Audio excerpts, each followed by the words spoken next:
Okay, yeah, so I think we're live. Welcome everyone to the second of our YouTube virtual school runs as part of the Active Streets project.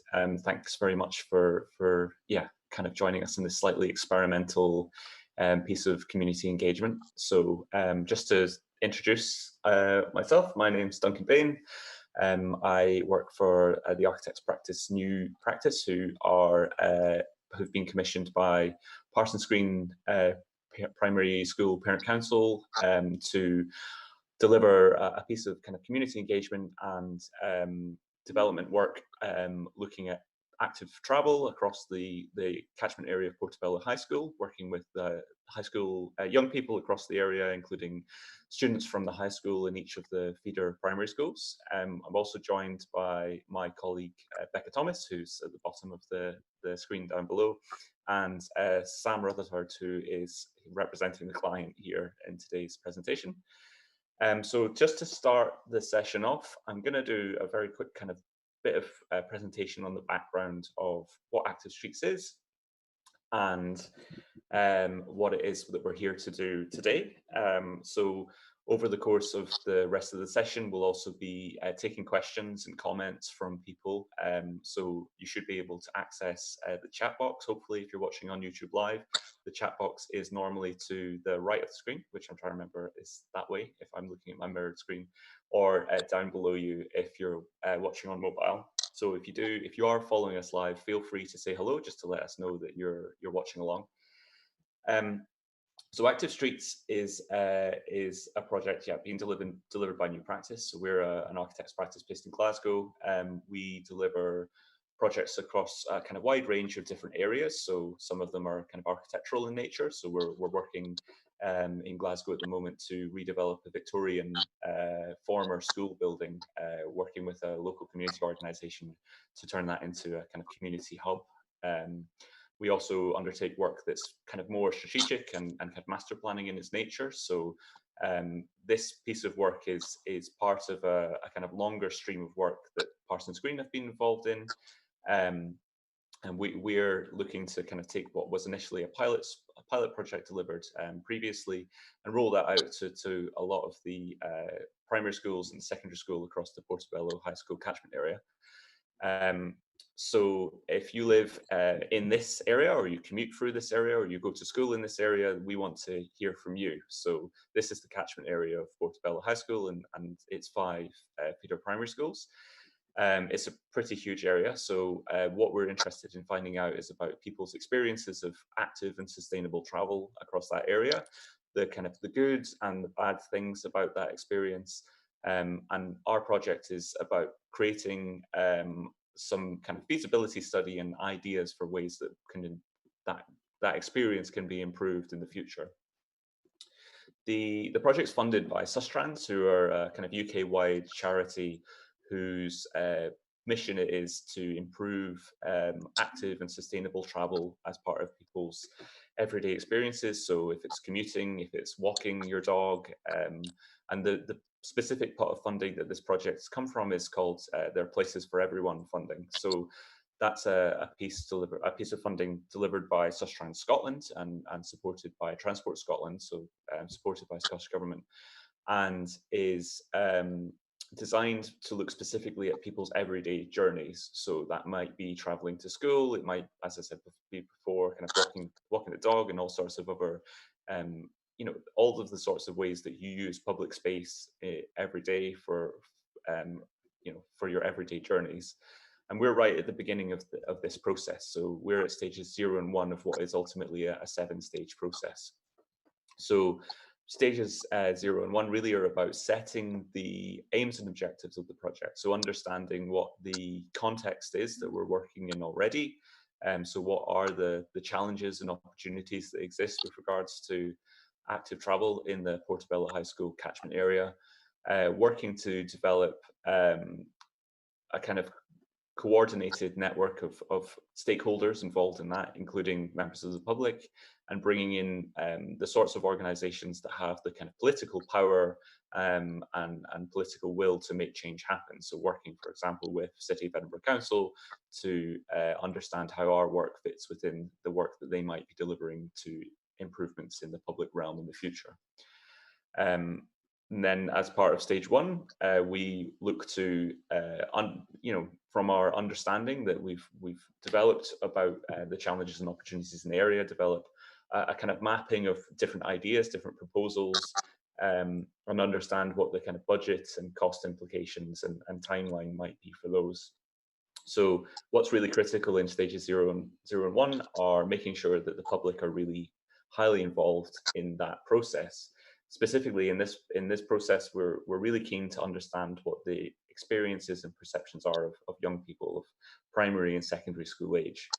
This project is being delivered obviously in quite an unusual context. So obviously most of us are either working from home or are having our lives disrupted in various ways by the COVID-19 pandemic and the lockdown that the Scottish Government is in the process of undertaking and reviewing at the moment.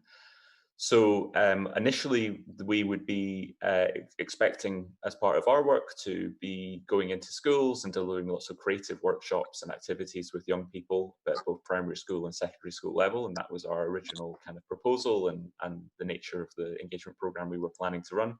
But as things have happened, that hasn't been possible. So today's live YouTube stream is part of a suite of different tools that we've created to try and engage people in a slightly different way. So the space that we've created to kind of act as the focal point for our community engagement is active-streets.co.uk. And if you visit that website, you'll be able to find out a little bit more about the project, so about what Active Streets is, what active travel means, and then to find out more about the different ways that the public can get involved in the process.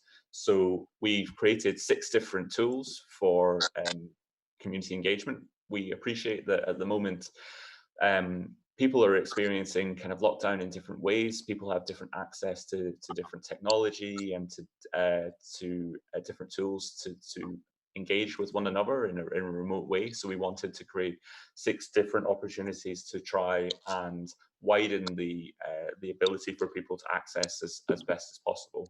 So, and we know that some people don't have access to certain types of technology. So those tools are designed across a range of different types of ways of engaging with that process, from simply dropping us an email through to joining live YouTube streams through to playing video games as a way to take part in the process.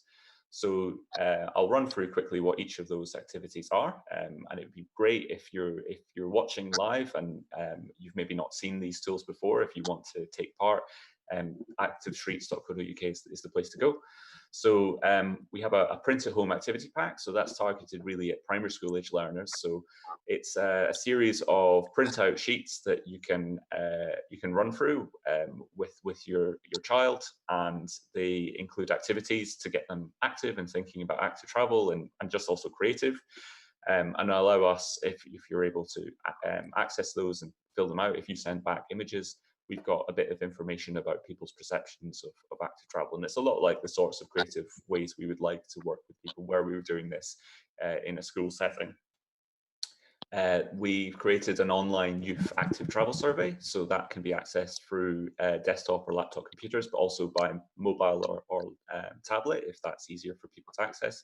It takes about 10 to 15 minutes to complete and ask simple questions about young people's experiences of their current routes to school, what they like and dislike about them, and what they feel might help to allow them to make more active journeys in the future. On a similar vein, we've also created a digital travel to school activity. So this uses Google Maps as a tool to travel around areas within the Portobello High School catchment area, and takes you on a series of hypothetical journeys with some of the characters that we've created as part of our project branding and identity. And as you're following along with these journeys, you're asked a series of questions about what you think about different types of junctions and different types of roads and experiences to help us understand better what the barriers are to access that some young people may have to being more active in their daily journeys. On a little bit more of a kind of fun, you know, on a fun route, we've created a crafting challenge for young people. So that's for people of all ages, really. And we've created a kind of brief, a challenge for people to use materials that they might have around their homes, craft materials, recycling, etc., to create a representation of their preferred way of traveling to school. So it may be that you scoot to school, or you walk, or you cycle. Our colleague Abby had lots of fun in her kitchen creating a version of her bike that she cycles into the office most days, out of an orange and cocktail sticks and all sorts of other bits and pieces. We've also worked with a company in Denmark who have created for us a 2 kilometre square recreation of the area around Portobello High School in the video game Minecraft. So as many of you might be aware, young people are very into Minecraft. It's a hugely popular game for people of primary and secondary school age. So we've created a pretty good kind of representation of the Portobello area in Minecraft, and are inviting young people to join us in the game and to show us through Minecraft areas that they like and dislike about their journeys, and also to customize the environment to come up with their own creative ways that they might prepare to travel around the Portobello High School catchment area. And we've had lots of fun, creative responses from people already. And then finally, we're doing what we're doing today, which is the second of our YouTube Live virtual school runs. So the aim of today is to encourage people to chat to us through YouTube Live, and we're going to be using Google Maps as a tool to explore the environment. Normally, we would, as a kind of architect's practice, like to spend a lot of time on site, getting an understanding of the context that we're working in, walking around the streets and spaces that make up the kind of the site and project area that we're working in. But because of the pandemic and the lockdown, that's not been possible for us in the same way. And we're also not able to go out to the sorts of community activities that we would normally join to get a flavour and speak to people on the ground who live there and who know the spaces best.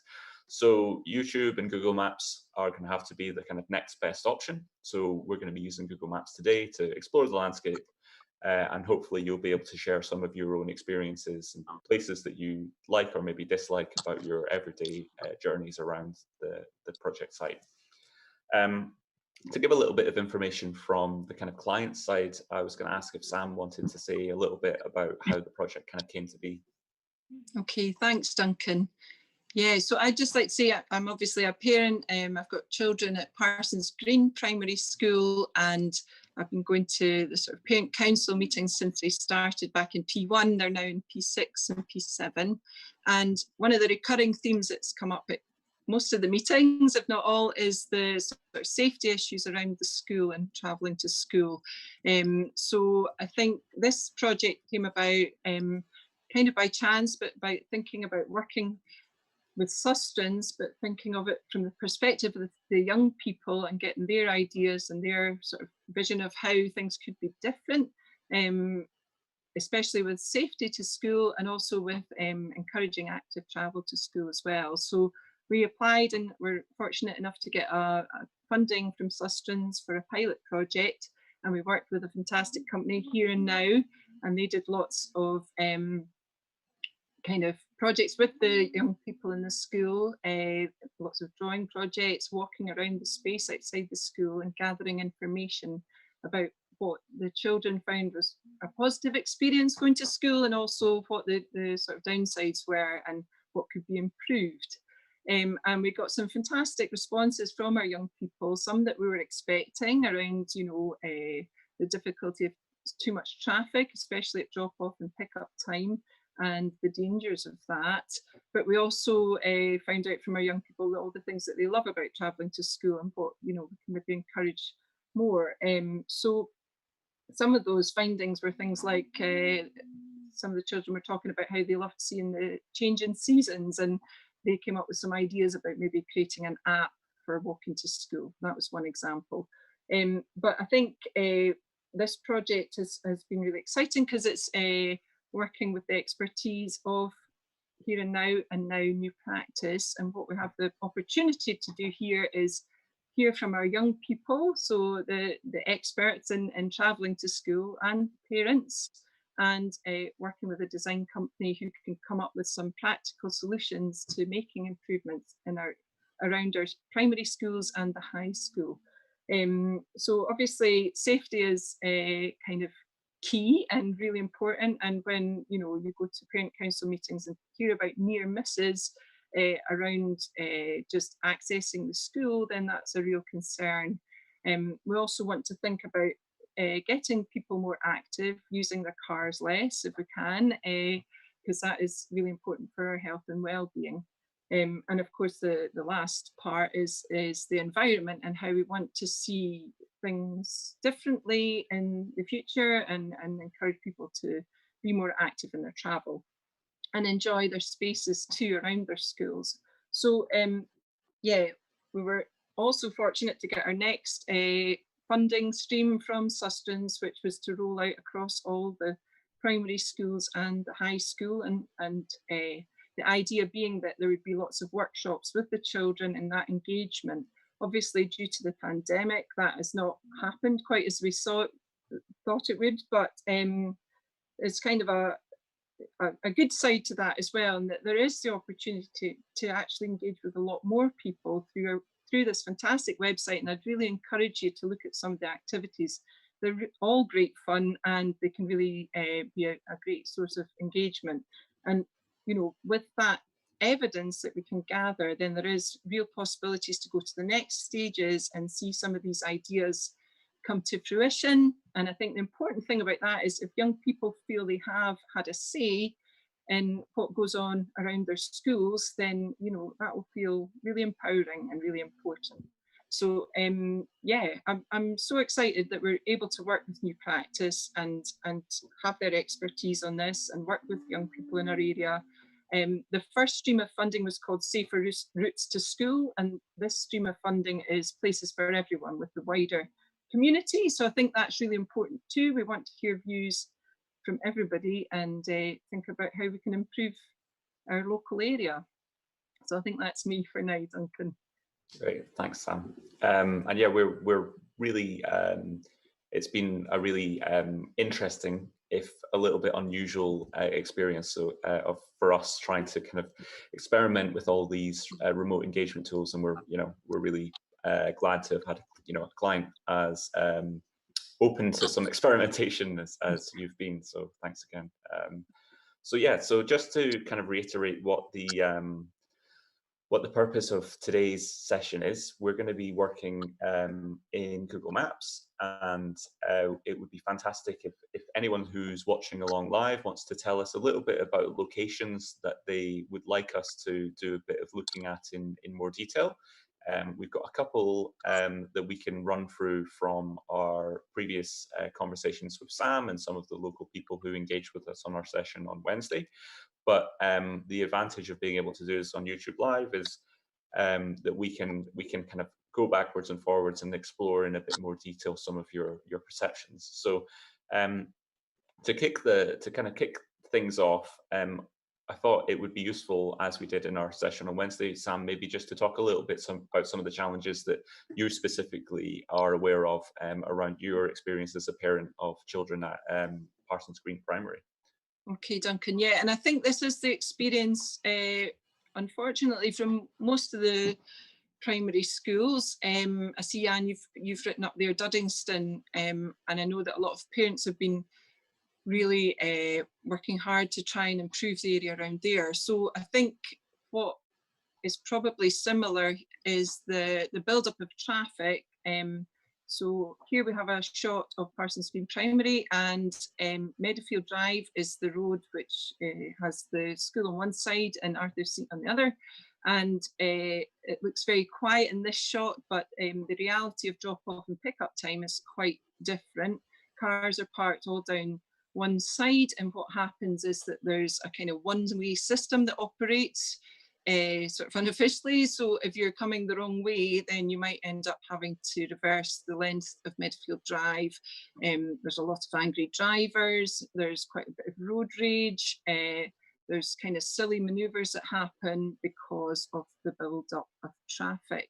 So that's one of the issues. You get drivers doing really crazy stuff like driving onto the park to avoid reversing. And, you know, you've obviously got children crossing there. Round the corner, then is it Paisley Drive? The one in the corner, that's where the Lollipop Man is situated, and that's another access point to the primary school.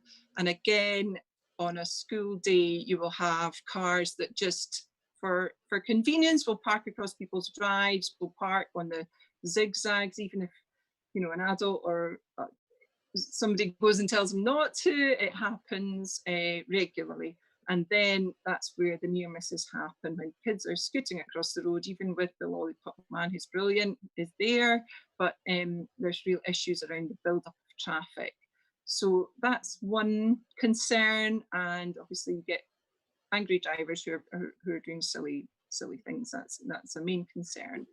And I think that's possibly what happens at other schools too. I mean,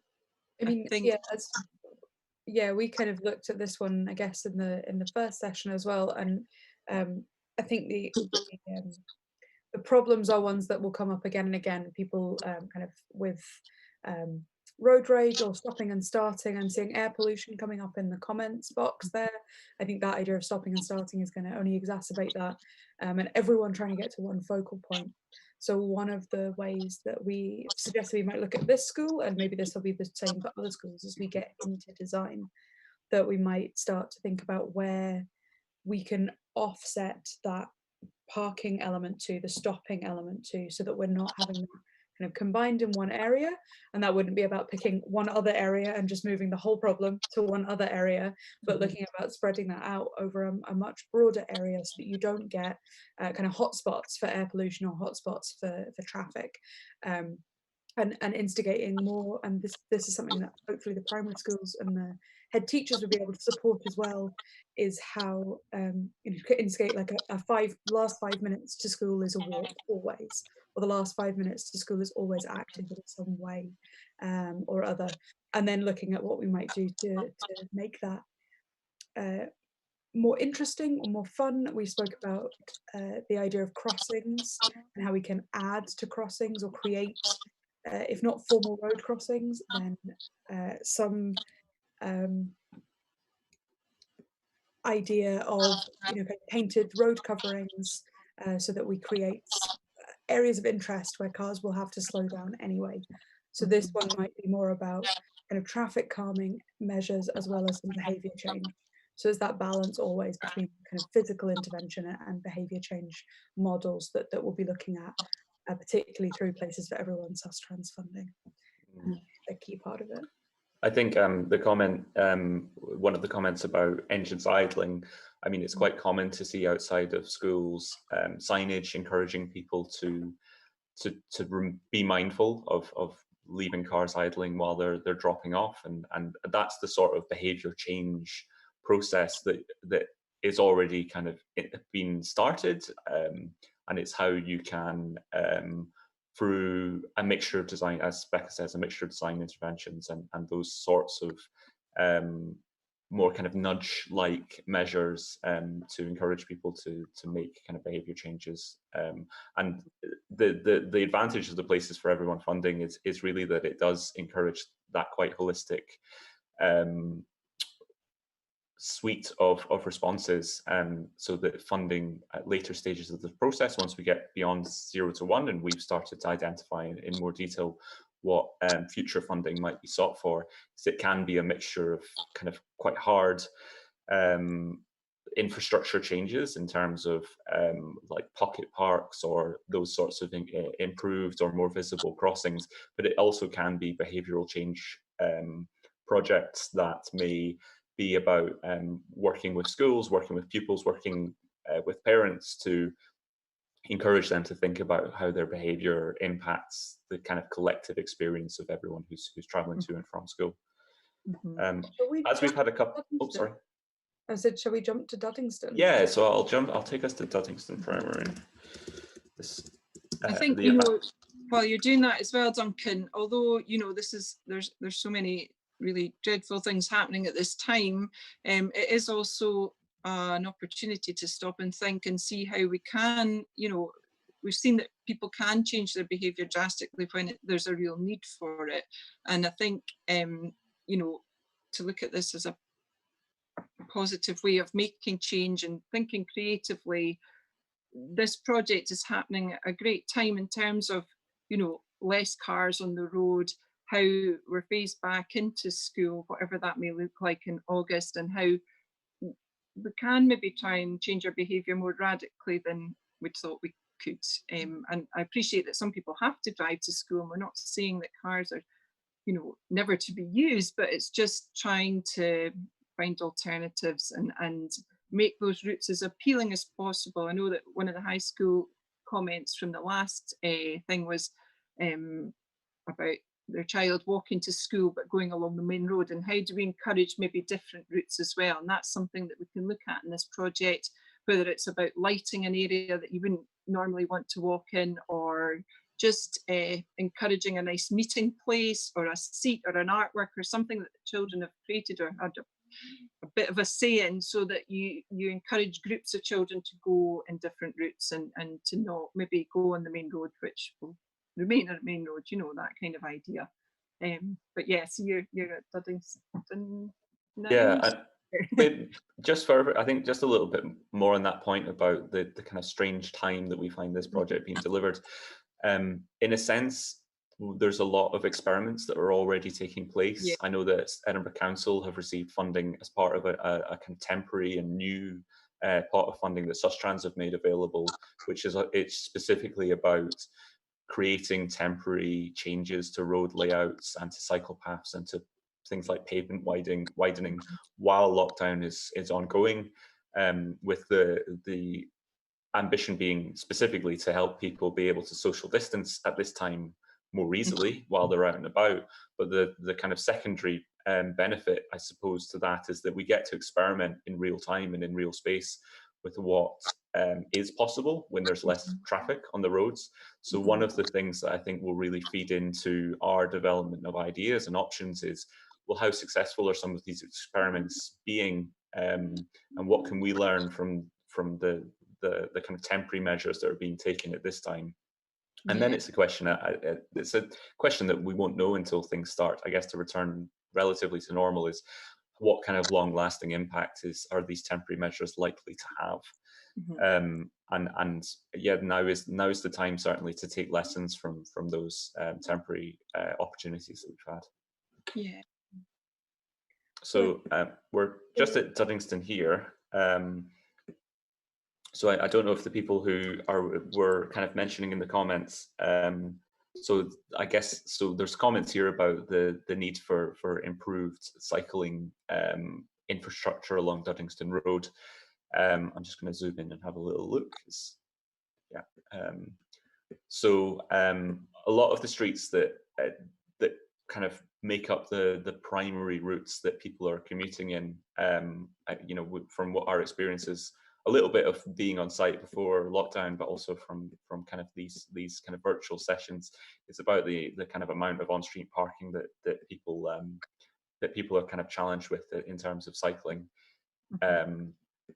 So I guess it's important for us to flag that within the funding that we have available and the kind of places for everyone funding and the nature of really active travel changes in general, is that one of the really critical parts of this project is about liaising with City of Edinburgh Council, and we've been in contact with their active travel team. Things like longer term introduction of more ambitious cycle paths and things like that is something that Edinburgh Council are exploring, and there's consultation ongoing for other kind of road layout and public realm improvements that are currently open to consultation on the Edinburgh City Council consultations hub. So if you're interested in finding out a bit more about what the council are already looking at in terms of changes, it's really worth visiting their consultation space to read about that. And I think in terms of what we would be thinking about within the scope of this project, it's likely to be a mixture of maybe kind of smaller interventions that are about creating kind of calmer traffic, reducing speed, creating a bit of greening in certain spaces. So ideas like pocket parks, which are both a fantastic way to create a bit more green on your commute, but are also kind of road calming infrastructure in and of themselves. Yeah, and I noticed there's quite a few comments about Dudleyston Road, and I know that a lot of parents from Dudleyston have put a lot of work into, you know, putting pressure on to make changes in this area. There's been a deputation about this, and so there's a lot of talk around that area. And part of the issue is, yeah, the number of parked cars along outside St John's, and the kind of at the last meeting there was talk about, you know, that it's not safe to go on the pavement, and also it's not safe to go on the road. So there's when you're cycling, so there's all these issues that really need to be addressed. And I think, you know, from our point of view with this project as well, it feels like there's lots of different pressure, if you like, coming from different groups that's bubbling away for the same outcome. So I think gathering as much evidence about these hotspots that are difficult and are causing real problems is really important to gather at this stage. And please do, you know, whether it's an email or a drawing that your kid does of where it's really difficult for them to cycle, please post that in, because the more evidence we have, the more kind of power that we have to say, yeah, there needs to be some changes here. And whether it's immediate or in the long term, I think it's really important to gather that in. I mean, looking at this similarly to a lot of the places we discussed on Wednesday evening, it's not a particularly narrow road, but because there are 2 lanes of parked cars either side, that severely narrows it and reduces the possibilities for safe cycling. So how we can make sure that we, particularly where we're looking at shared age group cycling, so we've got maybe young people who either can't safely or shouldn't be on the roads, and they can cycle legally on the pavement, but they're traveling with adults who can't legally travel on the pavement. So what are the interventions that we can look at that support that sort of mixed age group cycle pattern, or with you know, creating wider pavements, or looking at shared paths so that you can scoot safely, and that, you know, other pedestrians will be expecting you on wheels as opposed to by foot. There's that balance always with a street like this, that we behaviourally as a society reduce our requirement for cars, that we reduce our requirement for parking, and that then allows us to do other things. Obviously, there'll be some short-term interventions. We've spoken a lot about the idea of greening, of pocket parks, of dead-ending streets as a proposal, where that's either on temporary or long-term basis, where that's appropriate and not going to cause other traffic problems. But also looking at how we kind of create shared spaces around schools, so that certainly that, you know, the closer to the school you get, the nicer and better that journey is, because each school will have its own radius. So, you know, there may be pockets of that around each place. But yeah, it's an interesting street because there's such a wide no-go zone in the middle of it, which has obviously been designed to try and reduce the number of parked cars, those white lines in the centre, but it doesn't appear to be doing that job. So perhaps that's a good location for something a bit more drastic, where we look at a pavement widening, or a formalisation of that parking into much more useful way, so that we could put in, say, a 2-way cycle lane or something. That would be the sort of intervention I would look at for a street of this width, that's so important and serves so many of the different schools in terms of 2 of the leaders and the main high school. There's also a comment about kids walking to the high school. There's no provision for cyclists. So I think that's something that other parents have brought up with me, to do with the high school, and just that feeling of at drop-off time or pick-up time, at the end of the day, there is kind of not clarity as to which spaces for cyclists, which spaces are safe for pedestrians. And I think there can be a bit of a free-for-all in that sense. So again, there's the benefit of it being an extremely wide road. There's probably possibilities there for, you know, even working with what's already there to segregate for different types of travel. I don't know, Alison, you've commented there about that. I don't know, Duncan and Becca, if you want to say anything. Yeah, so when we were looking at the space on Wednesday, like it's clear that this is a busy road, and the only kind of the only active travel kind of infrastructure is people cycling in the bus lanes, which during drop-off time are already going to have pressure with regards to cars dropping off. So yeah, it is a very wide road. It's 4 lanes of traffic effectively. And it's complicated because there's a lot of filtering that needs to kind of happen within those lanes. But how one of the things we would consider is how can you better demarcate the space. It's also there's pavements on either side, but they're actually relatively narrow, and it's a challenge to think about how you would introduce a kind of shared cycle and walking space within that. So a project of this nature, there's a lot of kind of headaches and challenges that you've got to think about with regards to the kind of infrastructure that's been there for dozens, hundreds of years often, in terms of the kind of road pattern that exists. One of the kind of, I guess, the challenges that the high school has is that because it only has road access on 2 sides, and that one of those sides is a kind of busy main road, that there's not a huge amount of space, and I would imagine that there's a kind of a knock-on impact that between kind of 8 and 9 and 3 and 5 every day, that the kind of surrounding residential roads are really impacted by kind of people finding a drop off and pick up space. We had comments as well about the kind of some of the roads. So the road that Stanley Street, which covers that kind of surrounds the school on the other side, is being a space that has become a bit of kind of a rat run. And there's obvious.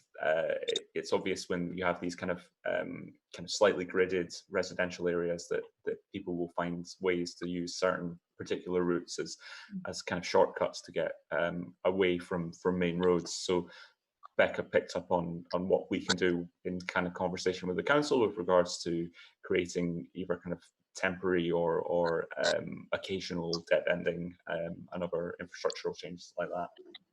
We've had a couple of comments into like how you how do you create active travel, particularly by bike? How do you make that safe when you've got an adult not allowed on the pavement and a child who can't go on the road?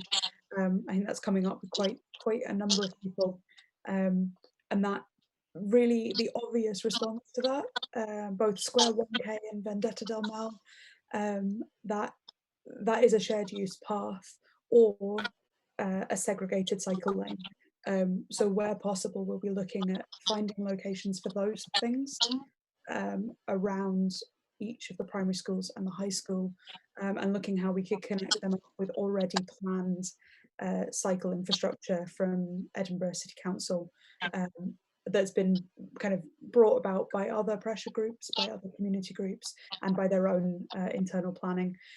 We're hoping to see Edinburgh trying out the Sustrans kind of temporary, Sustrans funded temporary cycle lanes during lockdown, and as we kind of phase out, that funding is still around to continue that work. So we're hoping they're going to take that up largely within more residential areas like Portobello and the surrounding areas. So that should give really good evidence that this will support and help keep us all out of our cars. I've been cycling on roads since I was about 10.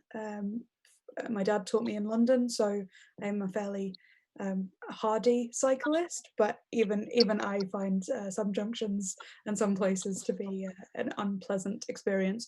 So I think it's looking at all these spaces, particularly the junctions that have been highlighted, and figuring out what options we can look at in terms of new pedestrian crossings, new prioritization, and creating safe prioritization for cyclists and others around junctions over cars.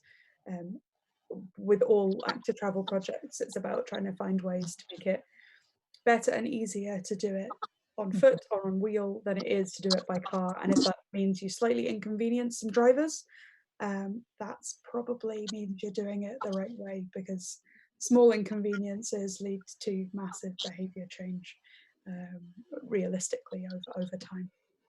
And just to think of a completely different point in a way there, Becca, also I'm just remembering that having spoken to some of the teachers at the high school and pupils, one of the issues which could encourage more cyclists is people are scared of getting their bikes nicked from the school. So, you know, I think that's a very sort of real thing that we could hopefully fund or you know, be part of designing is safer, more secure spaces for people to put their bikes, so that that's not a concern, and that you're not put off cycling because of those sort of worries as well.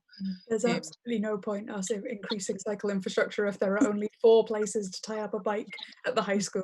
So looking at making sure the provision is there for you know, if we think we're going to want to get 50% of the pupils cycling, that we have infrastructure that allows for that, and particularly with primary schools, doesn't mean that parents have to take bikes home between drop-offs. So having space both at primary and at secondary that is safe and secure, and behind locked school gates if at all possible, so that it's you know, one vote in for segregated bike lanes coming into the comments. Right.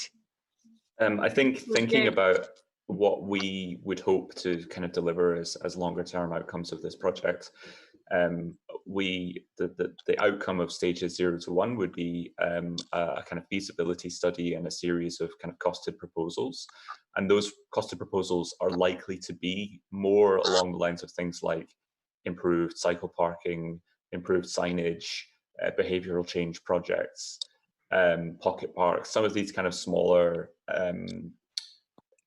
installation like interventions, rather than kind of proposals for kind of massive changes in terms of long distance cycle routes.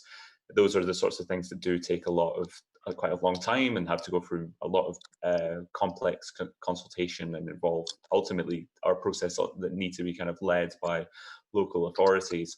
But I guess going back to Sam's point about the value of people engaging with this process is that alongside our proposals would be all of the engagement responses and all of the ideas and opinions and concerns that people have raised with us. And we know that there are already fantastic community organisations in Edinburgh and in the kind of Portobello and like high school catchment area specifically, who are doing some fantastic work as pressure groups, putting pressure on local governments to consider active travel opportunities. We would like to think that what we bring together as part of our final reporting will be a bit of evidence that helps to kind of boost and bolster the case for the local authority to kind of consider some of these more radical and kind of long-term changes. So we are really interested to hear really about any aspects of your experiences, because it all does ultimately feed into the same narrative that is growing all the time about how we make long-term changes to our kind of shared environment around reducing car use and increasing our opportunities for active travel. I think I think one of the key things, we've got some nicely comments coming in about, you know, kind of not requiring our TROs to do emergency uses. That is something we'll follow up with Sustrans just now and see what their current planning is, and if they've got anything proposed for the area, to find out what that is and feed that back to everyone. But yeah, I think one of the things we spoke about around the high school in particular, Duncan, if you zoom out, was pupils for the high school travelling along kind of 1 or 2 main roads by foot, which was Dudleyston Road and the A1 effectively. So how how we might increase their footfall through the local residential area, so that they have a more pleasant, more interesting, hopefully, route to school. So what the benefits there were about, you know, if we add 5 minutes to a 30-minute walk, but it's in fact, it's a much greener route. It goes through a number of pocket parks or past, as Sam was saying, some artworks or something that kind of adds interest to that journey. How you might bring other people into that journey. So rather than kind of walking around the main route, because that's what Google will tell you to do. So looking at how we do that sort of behaviour change and how we promote that sort of behaviour change in a way that doesn't make you feel like you're being, one of the weird ones if you take this kind of quiet back route to school as opposed to walking on the main road, which is where everyone else is, because that's also where Google's told them they should be going. So what sort of behaviour change we could really need to be doing around that. Yeah, so that would be coming through all these residential kind of trying to avoid obviously the cul-de-sacs, but coming through the residential areas rather than taking the kind of more linear route. Yeah, no, definitely. I think as well there's quite a lot of comments about segregated cycle lanes. Absolutely. And I think one of the great things about the sort of shift in this project is that I think a lot more activities are happening online, so there is that opportunity for a lot more people to be involved and to be aware of it. And I think the whole thing about this is openness and transparency of what we're trying to achieve within this project, and trying to find out what other people in the area, other groups in the area are hoping to achieve too, so that there's just that ongoing conversation and it's not separate in any way. So yeah. And I think there's a lot of research out there that segregated bike lanes do a lot more than the painted line version, and in terms of introducing that sort of infrastructure, that more heavy infrastructure, it introduces or creates more safe space for people who would otherwise not use a bike.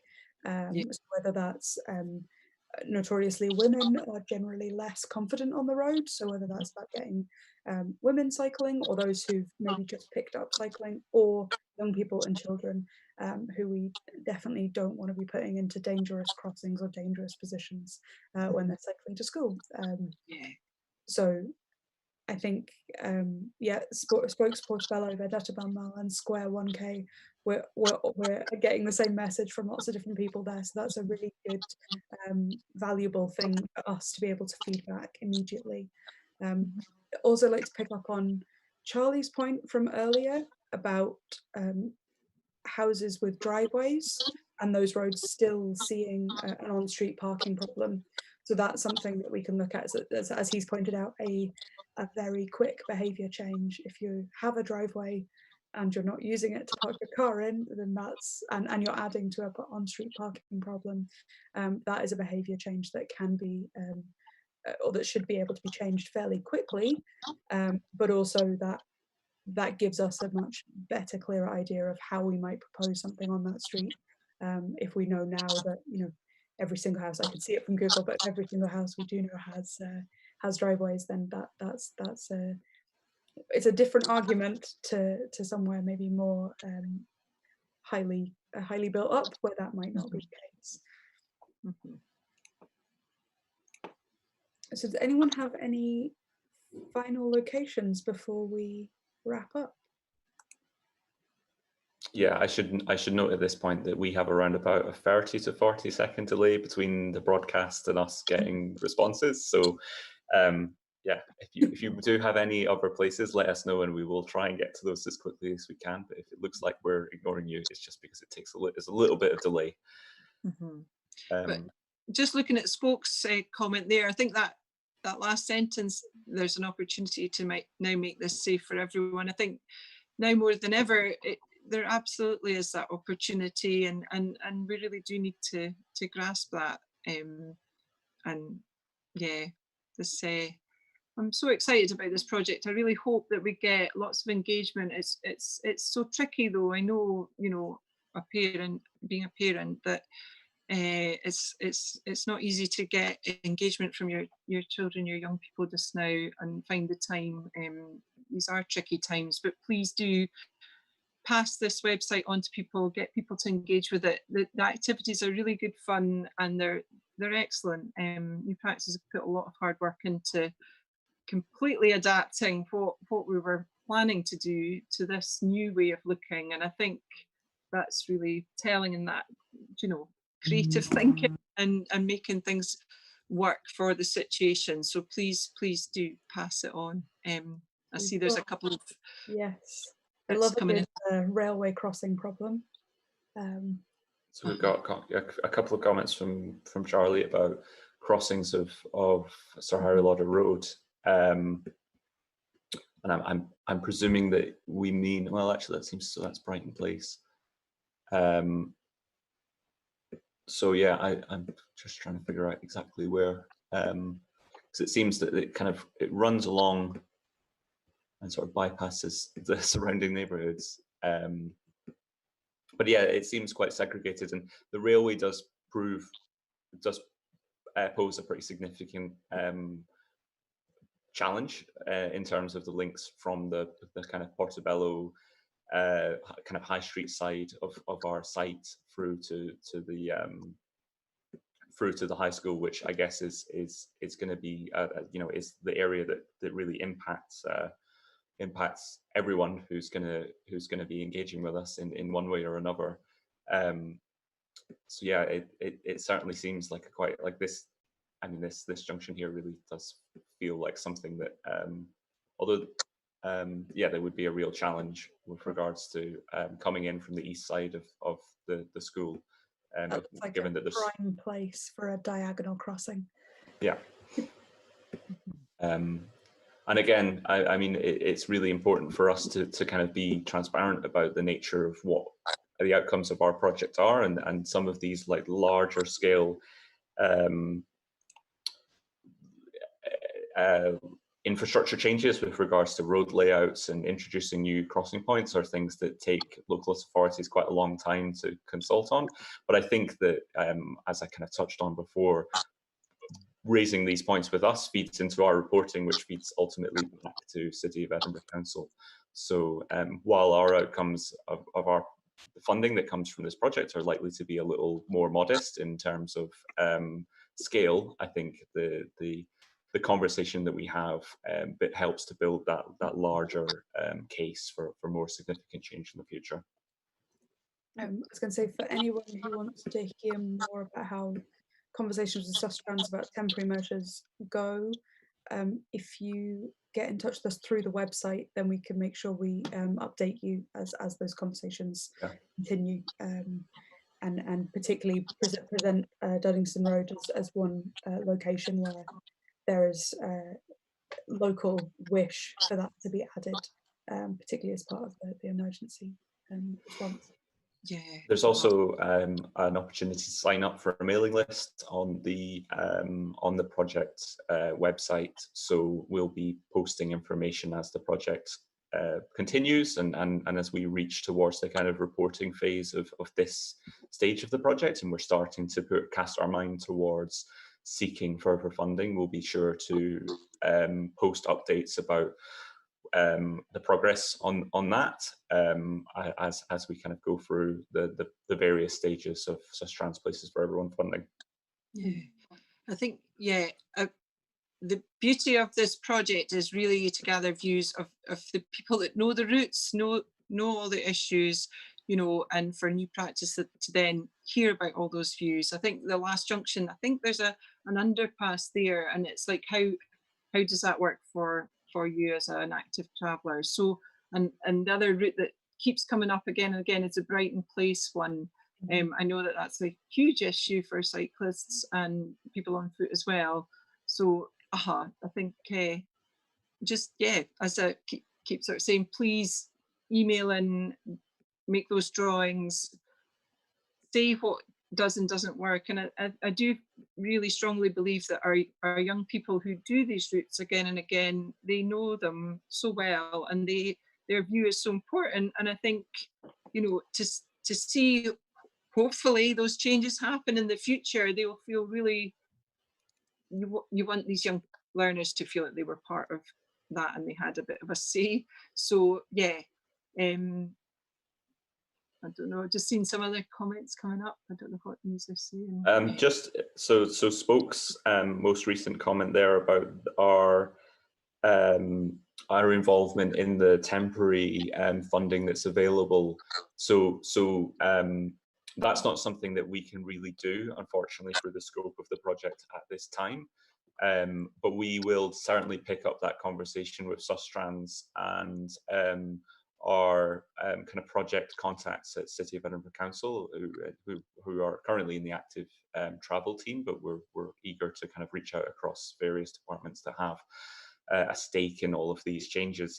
I think more likely is us trying to understand what are the temporary projects that are being put in place. I think they're primarily being led by the council rather than kind of external consultants or kind of external groups coming in to work with the council. So it's us kind of asking the question: have you considered changes in the Portobello area, and understanding what the kind of thoughts are from the council. And certainly as data starts to be developed in terms of what are the outcomes of these, are they being received positively or negatively by local people, are they and we'd like to imagine that they will be, but what are the kind of long-term infrastructural changes that can be kind of gleaned from those experiments?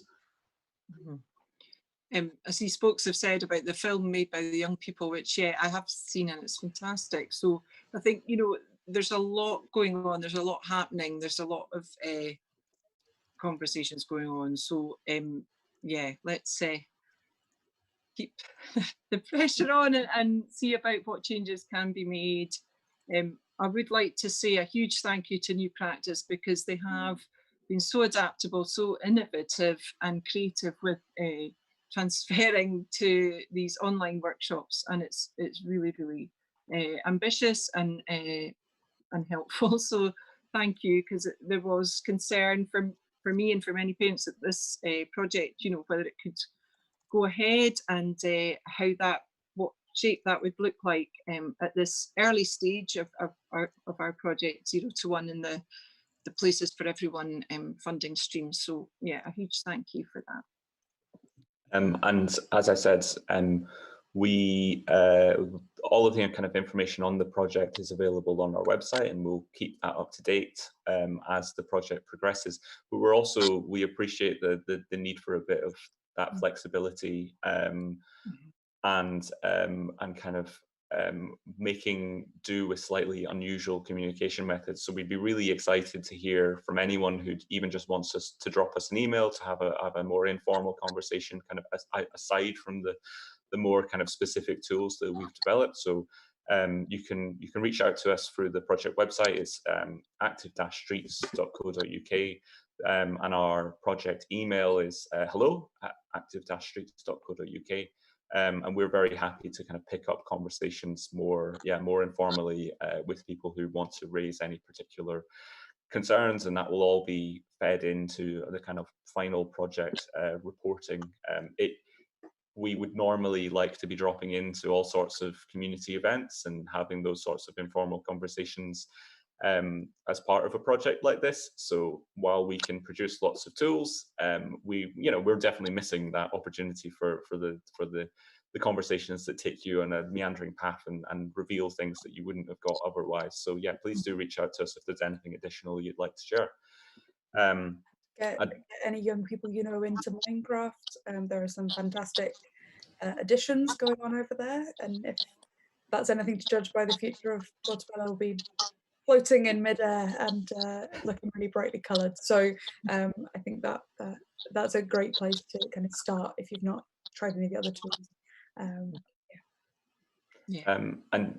So thanks, Sam, for joining us both today and on Wednesday, and kind of sharing your perspective, both I think from the client side, but also as a local resident and someone who has children in school, and you're kind of facing the sorts of experiences that a lot of people have been telling us about. And thanks to everybody else for joining us. This video will shortly, it will be kind of saved on YouTube, and you'll be able to rewatch.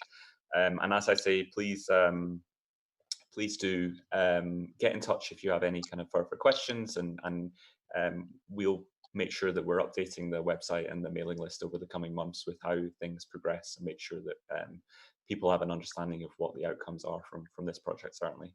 Yeah, thank you very much for joining us again. And yeah, take care, and we'll be keeping you updated soon, I'm sure. Thank you. Bye. Bye. Cool, we're done.